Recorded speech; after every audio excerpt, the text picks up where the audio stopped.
Hello once again, friends. There was a comic convention last week, so apologies for the lateness of this video. Got a little bag, got there a little later than I would have liked, held up by the parade downtown, maybe about an hour late. But I just powered through fast, fast, fast, and I hit up um, a bunch of different vendors, almost all of them, maybe like 75%, but just got, the lay of the land. So anyways, what we're going to do, of course, is, as usual, go through these and stop once in a while to talk about the writing and the art, showcase them a little bit. Let's go. All right, so as soon as I got in the door, first vendor I saw had a bunch of people looking at his stuff, and I saw this, and I was like, whoa. Luckily, nobody else was looking at it. It's this John Byrne X-Men Elsewhen. So it's John Byrne continuing for his own enjoyment, kind of after the Dark Phoenix saga, and kind of doing with this story and art what he wanted to do for himself, apparently. So it's kind of like not canon. As far as I know, Marvel might have approached him to print this, but it didn't work out. So these were only printed so far in bootleg kind of editions, and online they can be. There's omnibuses going for $600. This guy, he sold me this for $20. And I was like, hell yeah, man. Because I wanted this, but I had no idea where to get it, how to find it. You can see a lot of perspective lines John Byrne puts down and stuff. Looking forward to this. This is going to be crazy to read, man. This is going to be absolutely nuts. Let's just look through here a little bit randomly, why not? But all these pages are available online for free, I believe, for John Byrne fans. Like, he has them on his site and stuff. Oh no, look at this binding. Having a problem there already. Maybe I should, like, strategically open the binding a little bit at a time. I think there's videos online of how to do that too. Oh dear, yeah. I better stop right now. So, yeah, there's even sites where people have, like, inked this and colored it. So, yeah. It is available for free to read online, it seems, but as far as print, a lot harder. So glad to get that. I like reading in print. He also had this Marvel Masterworks Fantastic Four collecting volume one, numbers 1 to 10, by Stan Lee and Jack Kirby. I've seen this go anywhere from like $40 to $80, so I'm happy to get it brand new for 20. I always love Stan Lee and Jack Kirby Fantastic Four. Did manage to find a dollar bin, thankfully. Aliens Labyrinth, number 3 of 4. So this gets my set of Aliens Labyrinth, the single issues, complete. Unless there's a number 0 out there. And this follows when Dr. Church was in the alien hive. And it's really like a horror story. It's really hellish. Killian Plunkett on the art. Jim Woodring on the writing. Probably my favorite Aliens comic series. It's really up there. High recommend for sure. I want to show a little bit of, like, it gets really, really crazy. It gets amped up in this issue. Aliens Delicacy of the Species, number 1. So I had got a couple of these at the last con, so I'm glad that I got number 1. This is Chris Claremont on AVP. And here's number 3. Savage Dragon, Volume 1, number 1. Or wait, is this Volume 2? I think it is. The ongoing. Yeah. It's after the miniseries ongoing. X-Men and Alpha Flight, number 1. Who does this again? Always was curious about this, but never saw it for, like, a good price, so getting it for $1 is pretty cool. Claremont and Paul Smith with Bob Wyachek. That'll be something. And here's number 2, so complete. These are nice and minty, so good score. OMAC number 4. I think I was missing this one, so $2 bin now. Not bad. OMAC number 8.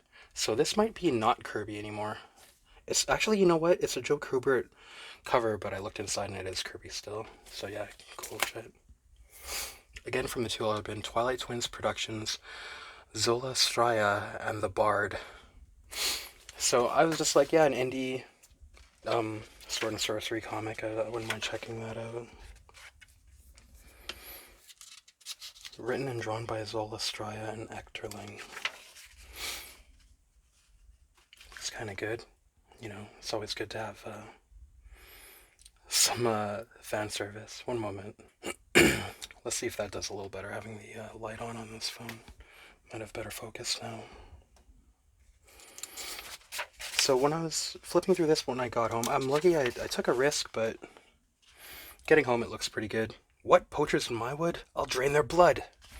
I like this willfulness, this like spontaneity of being able to just like flip into violent action. That to me is like good barbarianism. I don't like when they're too subdued. There they are, the bastards. I wonder how they would like an arrow through the heart. Come on, Jumbo, a little closer. Almost close enough to die.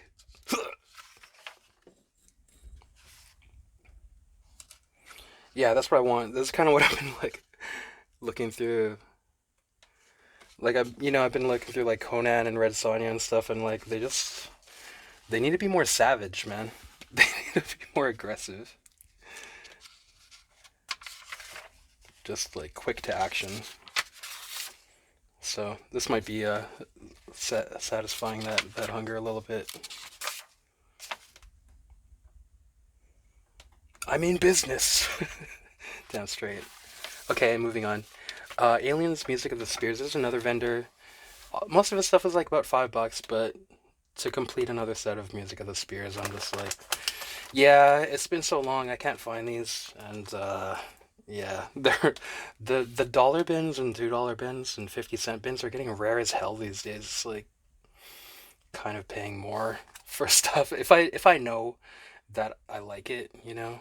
So this is another good Alien series, Music of the Spears. Just completing a second set to be able to sell it. Aliens Labyrinth, completing Aliens Labyrinth. Yeah, the best.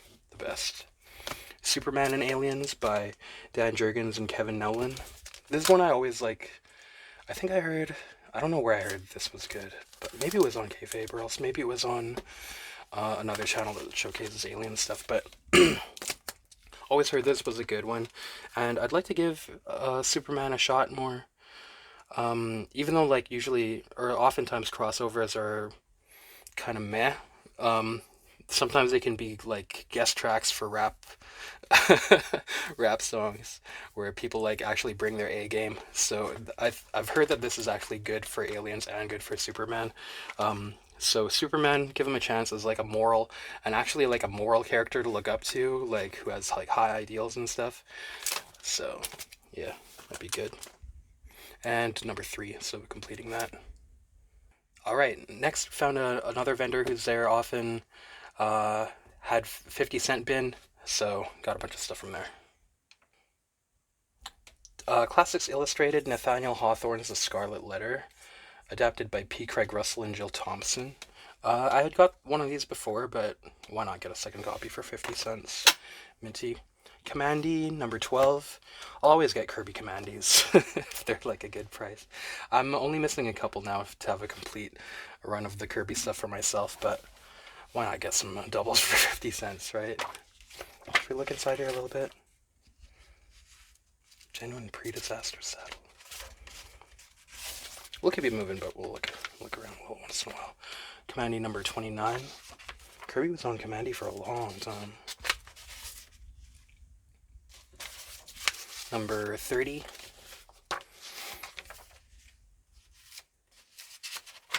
I'm just kind of interested in if there's cool splash pages and 2-page spreads in here. Usually there are. Machine Man number 6. More 70s Kirby. Marvel Comics Presents number 27, X-Men and Havoc. This is a iconic kind of cover, I think. I think this was redone one of those like Disney tributes lately too. Marvel's Greatest Comics number 58. Reprinting Kirby Fantastic Four. Always get these, of course. Number 88. Miss Tree's Thrilling Detective Adventures. Was always kind of curious about this. It's kind of like pulpy stuff. Nice style. Nice art. Max Collins and Terry Beatty. That looks pretty weird. Might be kind of good.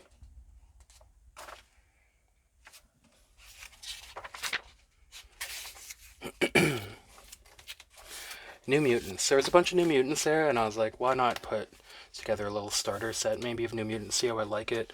Number 12, number 22. This guy usually like takes some money off too for me getting stuff in bulk. Number 27, you got some painted Syncovich cover here.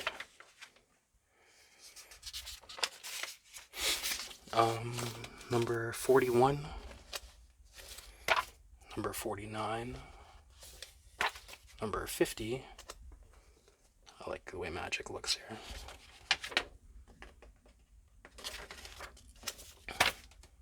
Let's try to fix the focus. Come on, baby. Can we do that? Number 58. A really old issue of Plastic Man that's beat to hell. 12-cent cover price, but I mean, rather than spending like hundreds or thousands, I'll take it if it's beat up. I can actually read it this way. This thing is beat to hell, man. What year is this from? 1968.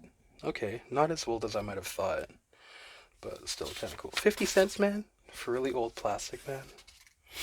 Who's drawing this one? I'm just gonna see if I can quickly find that out here. No, I don't see it. Red Circle Sorcery. Number 6. I'll just take a chance on these like 60s and 70s horror. Weird War Tales number 30. If this was mint, this would be a lot of money, but it's beat to hell.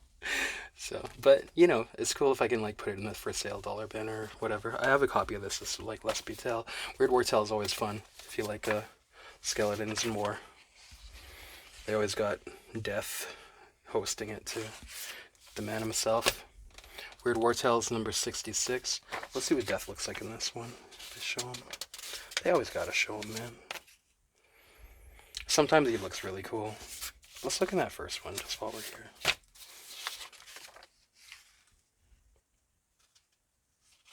Editor Joe Orlando. Script Dave McElhaney. Yeah, these are usually pretty fun.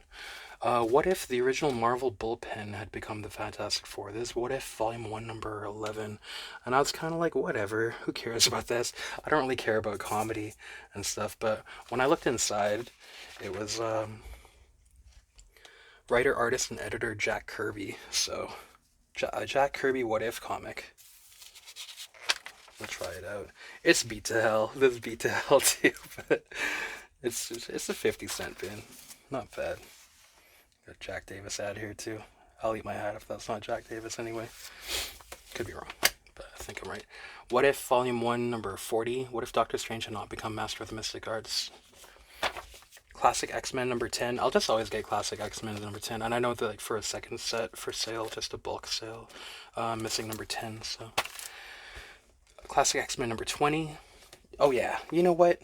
Let's stop and showcase some John Bolton once in a while. Or I don't know if this one is John Bolton actually, but everybody's always talking about Rogue in the X-Men cartoons cake. Look at Storm here. It's Art Adams cover. And this backup. Oh no, this is the original. Is Dave Cockrum drawing this? Damn, girl. Okay, here's some John Bolton. Always good. Classic X-Men number 31. I just want to look at some John Bolton art here for a while. It's nice to look at once in a while. Kind of like Star Trek or some. Look. What's that chick's name? Lalandra?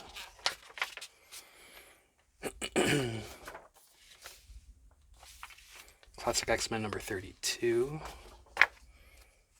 What's the backup in this one? You can usually tell by the... Oh yeah, I showed that in another video. Number 33. Oops.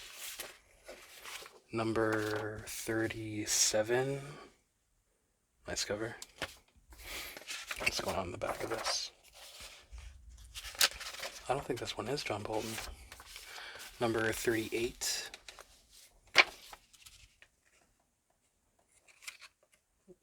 Sorry. Number 43. I just gotta make room on that. Let's do this. 43. This ain't John Bolton either. Getting ripped off, man. Well, I guess he wouldn't be on here for so long. Number 44. Oh, who did this? Oh yeah, this is a pretty cool little story about Rogue kind of falling in love with this boy. And then, oh, I think it's called First, or First and Last. So, they're having fun hanging out, joking around. Mystique, who's raising her, is telling her to stay away from boys. But, this guy kind of dares her to kiss him, and she does it. Fucks him up. He would have told her these stories. The way that squirming bundle of puppy wriggled and licked. His first fireworks, his first cigarette, his first loss, his first terror. She would have unlocked his stories slowly, like a delicious mystery to be savored and solved. A wonderful, funny, frightening, strange mystery that would have added up to all Freddy is and feels and hopes, in time, slowly, and she would have revealed herself slowly to him. But Rogue will never know the pleasure of that journey. For her, a kiss is not a gentle thing. A kiss rips all memories from the lips it touches. In a split second, all Freddy's flaws and desires, all his hopes and lies, are hers. She has her lifetime with Freddy crammed into one brutal moment. She sits crying while he's unconscious. For her to know someone is to rip his mind out, possess it, spit it out again. This is not and never will be love. Not for Rogue. She cries for a long time, mourning the life she'll never have, the normal life she'll never have. I love the Claremont melodrama, so Uncanny X-Men number 186, Lifedeath, putting together another set of these friends. Let's look at this bit, man. It's so fucking lovely. Once upon a time, there was a woman who could fly. Like this, Forge. Curse you, woman. I won't let you die, no matter how much you think you want it. You're going to live, if I have to force you every bloody step of the way. It's good, it's a good story dealing with, like, loss, depression, and love. To try and bring somebody back. Good shit, man. Let's just show, like, one or two more pages here quick.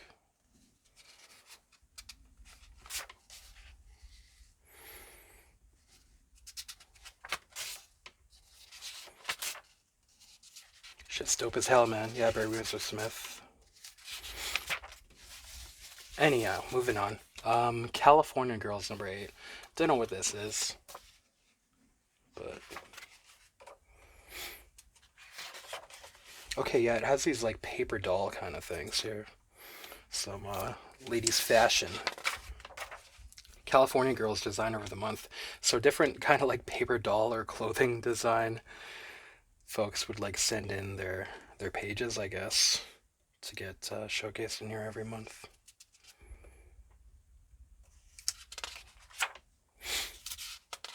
Are there more?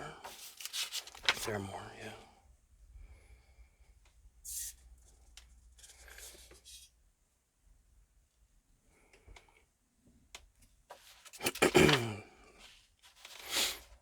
Might be a fun thing to do when you're a kid, making these paper dolls, probably if you're a girl. But, yeah, I can dig it. Love and Romance, number 20. I always love getting, like, these old romance comics, man. Sometimes they're a hoot. So, let's check this shit out. Look at how ripped this dude is. This guy wasn't skimping out on the anatomy lessons in his art when he's learning, I guess. I was thinking of you all night, and I decided you're not just pretty, you're beautiful. But remember, we're not going to get emotionally involved. No way. Like, this fucking dude's ripped. He's so strong, and he's the best surfer on the beach. Isn't there another bit in here? You're working for your master's degree, aren't you, Wade? After I get my master's, I'm going to work for my doctorate in chemistry. Dude's gonna be fucking shredded, and he's a surfer and a doctor. Perfect. Perfect, man. Just like me. So, okay, this is another bin. This guy sold me like 8 comics for $5 or something, so 40 cents, is that right? Or am I retarded? Sorry. I see 5 divided by 8. I forget. My brain's not working so good right now. It's the weekend, give me a break. Dawn, the Swordmaster's daughter, and other stories. Just trying to fix the focus here. Yeah, I've been saying lately, I've been kind of digging finding the actual comics by Joseph Michael Linsner, because it seems like the art inside is like way cooler than his normal covers and stuff. So I'm kind of wondering, I've read a couple here and there, and sometimes they're fun. That one that I found the last video, Sin Boldly, it was pretty sick. Hey, here we go. That's what we signed up for. So yeah, we'll see. He's good at like drawing these like kind of fantasy monsters and armor and stuff too. Armor, my bad. Yeah, show more of Dawn, dude. Do we want to see Dawn? Okay. Joseph Michael Linsner 11 or 1, an Angry Christ comic. Does it have Dawn in it? I don't think it does, right? And something about, like, I guess this is a reaction to 9/11. I Love New York benefit book. Not really interested in reading this, if I'm gonna be honest. There'll probably be a flip. Nothing against anything or whatever, but just, not really, like, for historical purposes or whatever. All New Love and Romance number 14. It's more romance comics. A little bit. Love and Romance, Secret Romance number 25. Sweethearts number 133, Charlton. Time for Love number 37. I better not ever kiss him again. He almost made me forget what I'm really after. No Slave to Love. Our Love Story number 24. So this is weird because this is what is this? Yeah, Stan Lee, Gene Colan, Sal Buscema. Stan Lee writing, I guess. And I think a bunch of them are written by him.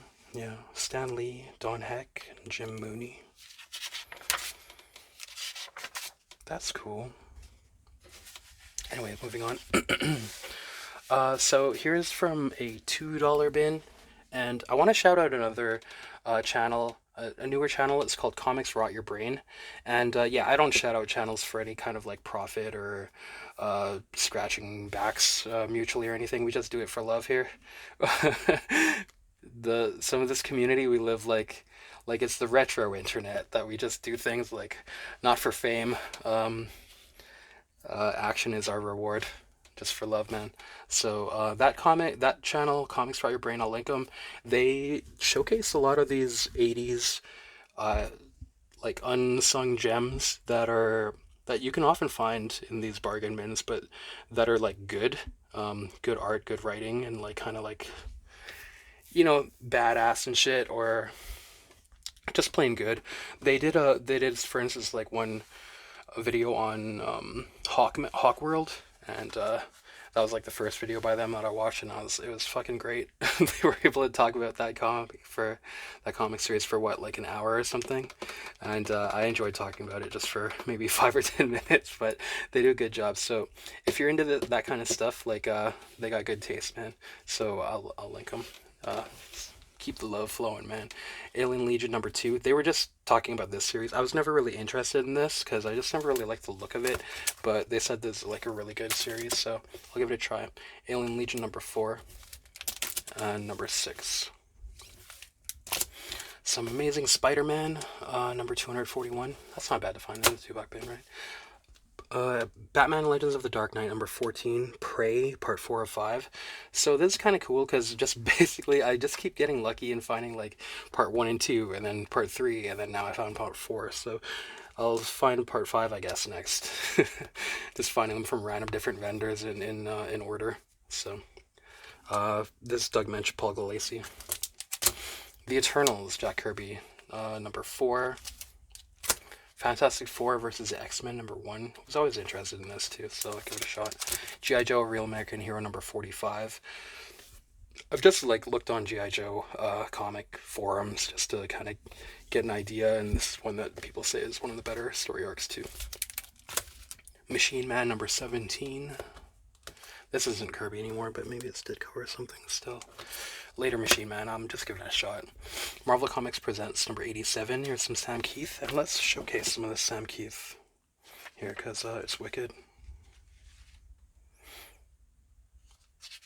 I'll just always get these, like, Sam Keith Marvel Comics presents. Definitely need a set or two. I love the way he draws babes. They always look so good. The clothing just, like, looks like so clingy and thin on them.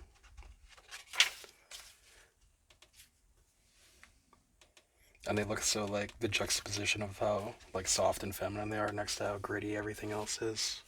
Makes them look extra nice, right? And this has some other weird stuff in it, too. I think this has, like, a Paul Gulacy story in here. Scott Lobdell, Jay Lee, Eric Finn, Rob Wilson. Maybe I was thinking of the Jay Lee one. Anyhow, let's keep going. Marvel Tales starring Spider-Man. I was talking about these, that it's nice to get these old reprints of old Spider-Man. Classic X-Men number 13. Let's check out some John Bolton again. Just forlorn, melancholy babes hanging out at a beach by the fire. That's life, dog.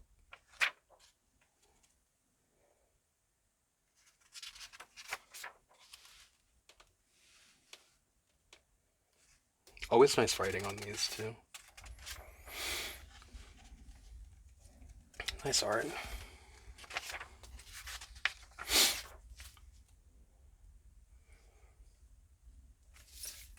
I love those. X-Men number 6. I never really read these, but, you know, kind of toward the end of the classic era, maybe. I mean, like, classic modern, I guess. George A. Romero, Empire of the Dead, number 3. Just been getting these too. Okay, another vendor. This is kind of cool. These are like previews, I guess, for comic sellers, comic retailers of like stuff that was coming out, but they're just kind of like previews in black and white. So a big batch of these for $2 he was selling them. And this has Jonah Hex, Shadows West, so it's black and white. Tim Truman. Fuck the focus on this phone, man. I swear, every video. Even with the flash on, it's no good, huh? That's a bummer.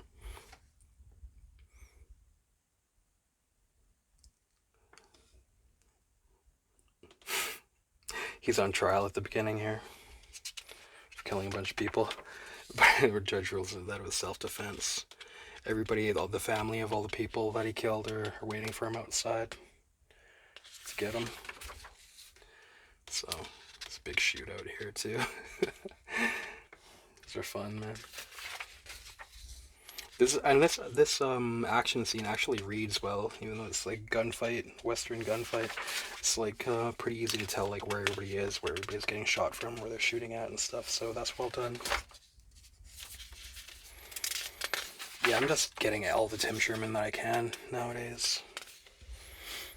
Yeah, and Jonah Hex is always dirty as hell, man. Shoots that horse in the head so that it falls on the guy behind cover that he wasn't able to shoot. He's just a nasty motherfucker, man, all the time. That was clever. Yep, it was. Didn't do the horse any good, though. Nope, it didn't. He's just a nasty dude. Trenchcoat Brigade. So this is, yeah, John A. Reaper, John Ridgway. I like John Ridgway art. This is just the dudes, like, all the kind of paranormal guys in the DC universe teaming up, right? You got, like, Phantom Stranger and John Constantine. A couple others, Mr. E or something. Titans. This looks like pretty decent superhero art. Not my kind of thing, though. Maybe that'll be a giveaway if anybody's interested. Dreadstar. This looks kind of weird, too. I love black and white. These are, like, good productions. Good reproductions, even though they're, like, black and white scans of, I'm guessing, color. Superboy. This is pretty nice looking art, too. As far as superhero stuff goes. It reminds me of Dave Gibbons or something. Tom Grimmett and Carl Cassell. Is this the last vendor that we hit up? Yeah, it is. $3 bin. I wish I would have been able to get there earlier. I was pretty chagrined to have been held up in traffic there. But, anyways. Dead of Night number 7. These reprint stuff from, like, the 50s, I think, too. Originally printed in Mystic number 12. Yeah, these are all, like, pretty gruesome. I love any kind of, like, horror from, like, 50s and stuff. It's pretty dark. It's surprisingly dark. And yeah, before the Comics Code, maybe? No, this is approved by the Comics Code, so I'm not sure. It's hard to tell. A bunch of Jonah Hex. Oh yeah, because it was $2.50 for 10. If you got 10 out of the $3 bin or whatever. Jonah Hex number 2. On a bit of a Jonah Hex kick. Number 4. Number 5. Number 6. Number 10. What is that? Everything? There's some. Okay, I'm missing a couple things here. They just falling down. So that's number 10. Weird Western Tales, number 26. Weird Western Tales, number 32. Hawkman, number 27. This is like pretty old, 12-cent cover price. But yeah, just checking that shit out. And lastly, Plastic Man, DC Special Presents Plastic Man. Does this? I was told that this prints like the first Plastic Man stuff by what's his name, Jack Cole. Am I getting that wrong? So that's pretty cool. Yeah, so that's the last one. Bit of a short video today, but we'll keep them coming. Thanks for watching, guys. Like and subscribe and comment if you care to do so. I probably made a mistake in this video, just like Astro Boy. There's got to be a mistake in every video. So let me know where that was if you care to. But yeah, more to come, of course, and happy hunting out there. Hope you find what you're looking for, and good things that you weren't even trying to find. Okay? Alright, take care. See you in the next one, guys.